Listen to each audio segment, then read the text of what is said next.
Hello guys, welcome back to our channel craze education. स्वागत है आपका फिर से एक नई वीडियो में।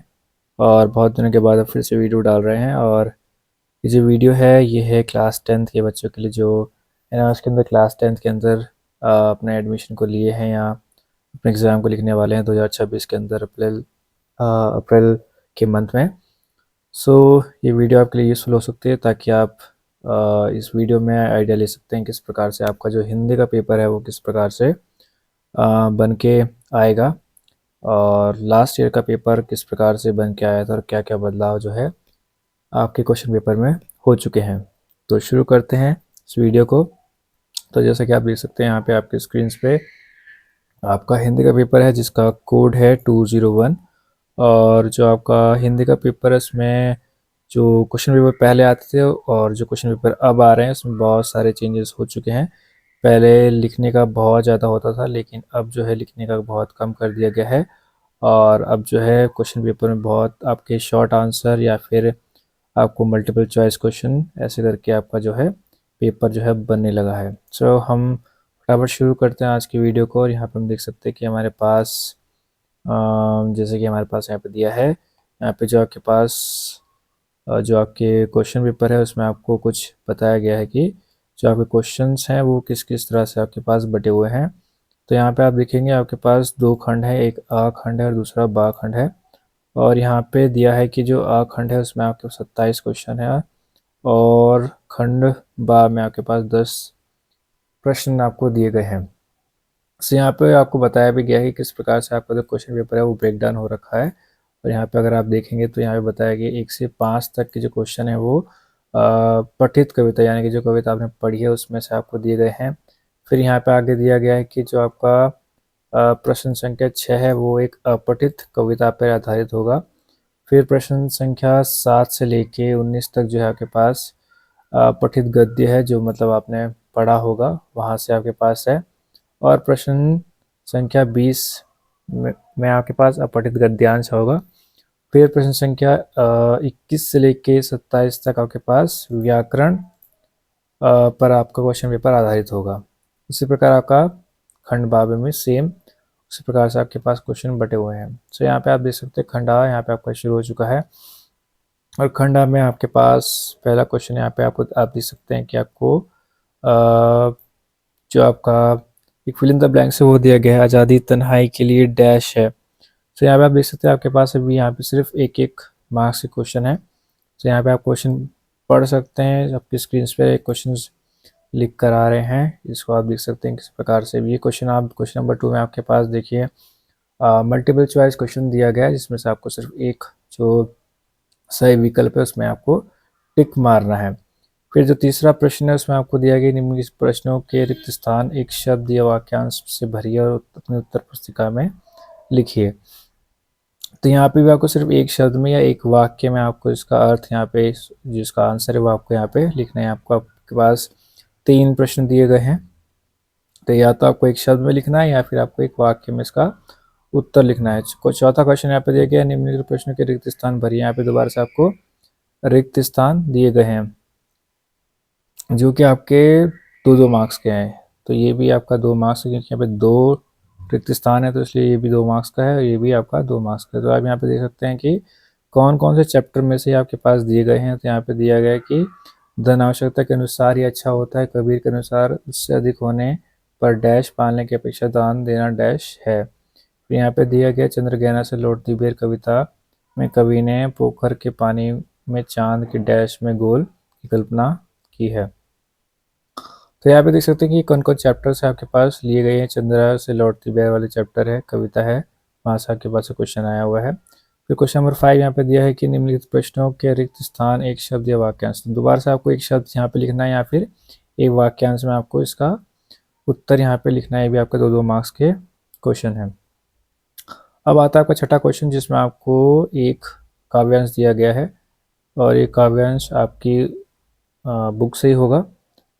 यहाँ पे काले बादल वाली जो आपकी कविता है वहाँ से ये आपको काव्यांश दिया गया है, और आपको इस काव्यांश को पढ़ के उसके बाद यहाँ पे जो सवाल दिए गए हैं, यहाँ पे प्रश्न दिए गए, उसके आपको उत्तर यहाँ पे लिखने हैं। तो यहाँ पे आपके पास एक सवाल जो है क्वेश्चन वो है आपका 4 मार्क्स का। तो यहाँ पे आपके पास 4 सवाल दिए गए। कवि के अनुसार काले बादल किसके प्रतीक हैं? सही विकल्प आपको चुनना है। यहाँ पे कवि को किसका भय नहीं है, उसका आपको यहाँ पे सही उत्तर यहाँ पे आपको बताना है। तो यहाँ पे आपके पास ऑप्शंस हैं, आप ऑप्शन में से इसको टिक करके अपना सवाल का जवाब दे सकते हैं। फिर यहाँ पे दिया गया निम्नलिखित प्रश्न में दिए रिक्त स्थान भरिए और अपनी उत्तर पुस्तिका में लिखिए। तो यहाँ पे आपको जो है रिक्त स्थान भरने और अपना उसको जो है आपको अपने आंसर बुक में लिखना है। सो यहाँ दिया बहादुर आकर नाश्ता क्यों नहीं कर लेते, बहादुर कहानी में यह कथन किसका है?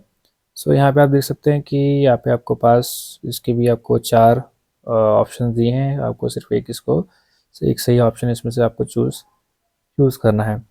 क्वेश्चन नंबर 8 भी आपके पास मल्टीपल चॉइस क्वेश्चन है जो कि आपका 1 मार्क्स का है। फिर आप आगे बढ़ते हैं तो यहाँ पे आपको मिलेगा निम्नलिखित प्रश्नों के उत्तर के रूप में दिए गए विकल्पों में से सर्वाधिक उपयुक्त विकल्प छांटकर अपनी उत्तर पुस्तिका में लिखिए।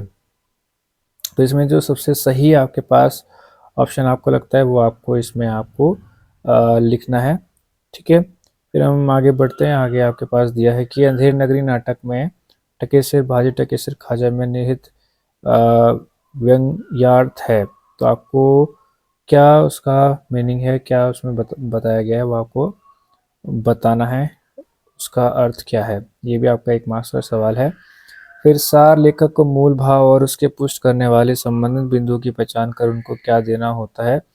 यहाँ से भी आपको सही आंसर चूज करना। तो यहाँ पे आप देख पा रहे होंगे कितने सारे सवाल जो है सिर्फ आपके पास मल्टीपल चॉइस में है। तो आधा पेपर तो आपका मल्टीपल चॉइस क्वेश्चन में ही निकल जाएगा और आधा पेपर आपका जो आपका रिक्त स्थान भरने हैं या काव्यांश लिखना है उसी में आपका मोस्टली पेपर इस बार निकलने वाला। तो आपका पेपर आसान हो गया, लेकिन आपको पढ़ना फिर भी पड़ेगा ताकि आप सही से अपना जो पेपर है उसको कर सके, उसके सही उत्तर आप लिख सकें। क्योंकि यहाँ पे आपको कोई ऑप्शन तो नहीं मिलेंगे, लेकिन आपको पेपर को बहुत ही सरल तरीके से बना के आपको दे दिया गया ताकि आप उसको आसानी से कर पाएँ। अखबार में कार्टून छापने का उद्देश्य डैश और डैश टिप्पणी करना है। तो ये सब आपके 1 मार्क्स के क्वेश्चन है। यहाँ पे सिर्फ आपको रिक्त स्थान भरना है। यहाँ पे नीचे आपको दिया गया है, इसको आप खुद पढ़ सकते हैं वीडियो को पॉज करके कि क्या क्या आपके पास सवाल यहाँ पे दिए गए हैं। फिर आपके पास आता है यहाँ पे निम्नलिखित संवाद किस पात्र के हैं, पहचान कीजिए और रिक्त स्थान भरिए। यहाँ तो ये वाला सवाल भी 15 क्वेश्चन भी या 15 क्वेश्चन भी आपका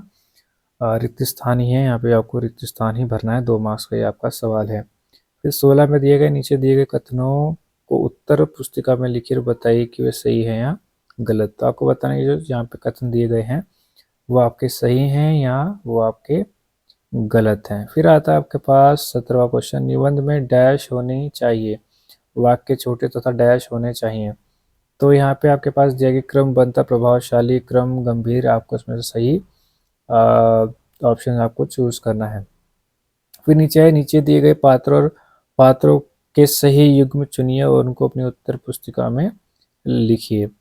तो आपको क्या करना है, ये आपका जो है पाठ का नाम है, पात्र का नाम आपको बताना है कि कौन सा किसके साथ सही बैठता है। ठीक है, फिर आपका रिक्त स्थानों की पूर्ति कीजिए। यहाँ फिर से आपको रिक्त स्थान दिया गया है, आपको इसमें जो है आपका रिक्त स्थान भरना है। ठीक है, फिर हम आगे बढ़ते हैं। हमारे पास 20वां क्वेश्चन है। ये आपका एक अपठित गद्यांश जो आपने नहीं पढ़ा होगा लेकिन आपके पास आता है कहीं और से। ठीक है, सो आपको ये पूरा पढ़ना है और उसके बाद आपको जो सवाल दिए गए हैं यहाँ पे उसके जो हैं उत्तर देने हैं। ठीक है, तो ये पेपर बाय पेपर वेरी करता है, हर बार अलग अलग आता है। तो आप इसको देख सकते हैं किस प्रकार से आएगा।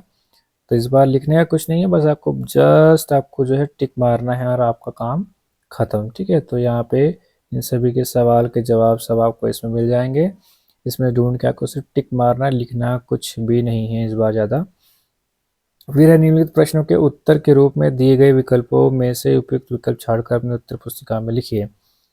फिर यहाँ पे देख सकते हैं फिर से आपके पास ये टिक मारने वाले सवाल हैं। ठीक है, अब देखते जाइए 22, 23, 24 ये सब आपके टिक मारने वाले सवाल है। इसको आप पॉज कर सकते हैं और देख सकते हैं कौन कौन से सवाल आपके पास इसमें दिए गए हैं। ठीक है, 25, 26, 27 सेम आपके पास क्वेश्चन दिए हैं यहाँ पे। अब यहाँ पे आपको दिया है कि निम्नलिखित प्रश्नों के उत्तर उन्हें उत्तर पुस्तिका में लिखिए।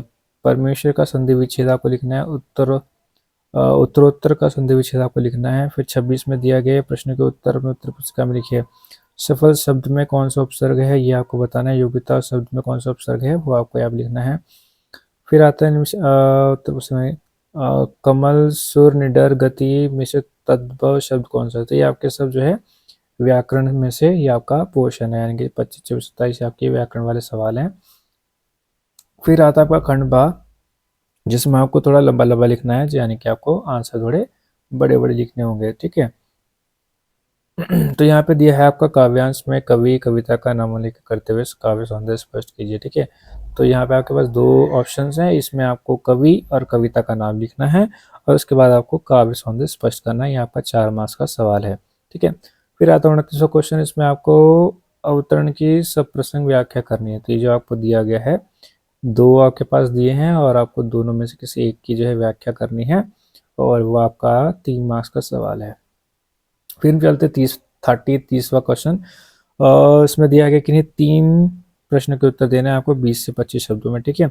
आज़ादी कविता के अनुसार बलिदानी को जीवन का आशय स्पष्ट कीजिए। चंद्रगहना से लौटती बेर कविता में गांव के तालाब का सुंदर चित्रण है, उसका वर्णन कीजिए। आह्वान कविता के माध्यम से बताइए कि देश के प्रति अपना कर्तव्य क्या है। बूढ़ी पृथ्वी का दुख कविता के अनुसार पहाड़ मौन समाधि लिए बैठा है, इसका आशय स्पष्ट कीजिए। तो आपके 3 क्वेश्चन है और भी आपके 2-2 मार्क्स के, तो आपके इसमें 6 जो है 6 मार्क्स के आपके प्रश्न उत्तर हैं। इसके बाद आपके पास हमारे पास है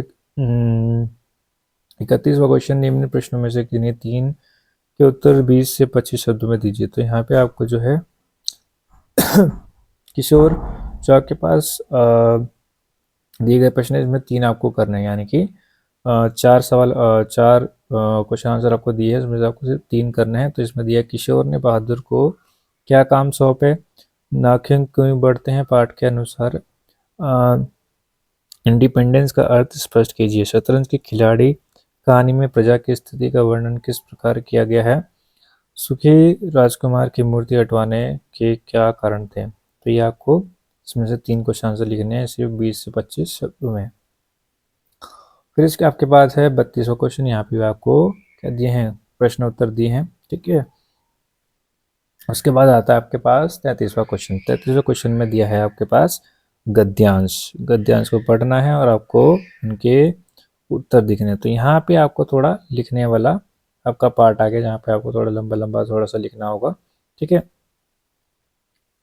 उसके बाद हमारे पास 34वां क्वेश्चन, यहाँ पे आपके पास या निम्नलिखित सब प्रसंग व्याख्या कीजिए, इसकी आपको व्याख्या लिखनी है, ठीक है, व्याख्या करनी है। फिर आता है आपका 35वां क्वेश्चन, जिसमें आपके पास है निम्नलिखित गद्यांश का सार एक तिहाई शब्दों में लिखिए। तो आपको क्या करना है, गद्यांश का सार लिखना है 1/3 शब्दों में।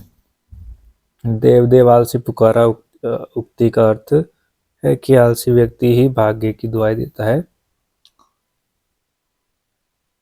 तो 5 मार्क्स का आपका ये क्वेश्चन होने वाला है। फिर आपके पास 36 क्वेश्चन, आपके बड़ी भाई द्वारा दिल्ली से आपको भेजा गया पार्सल लंबी अवधि के बाद भी प्राप्त नहीं हुआ है। स्थानीय रेलवे अधिकारियों की को इसकी शिकायत करते हुए पत्र लिखिए, ठीक है।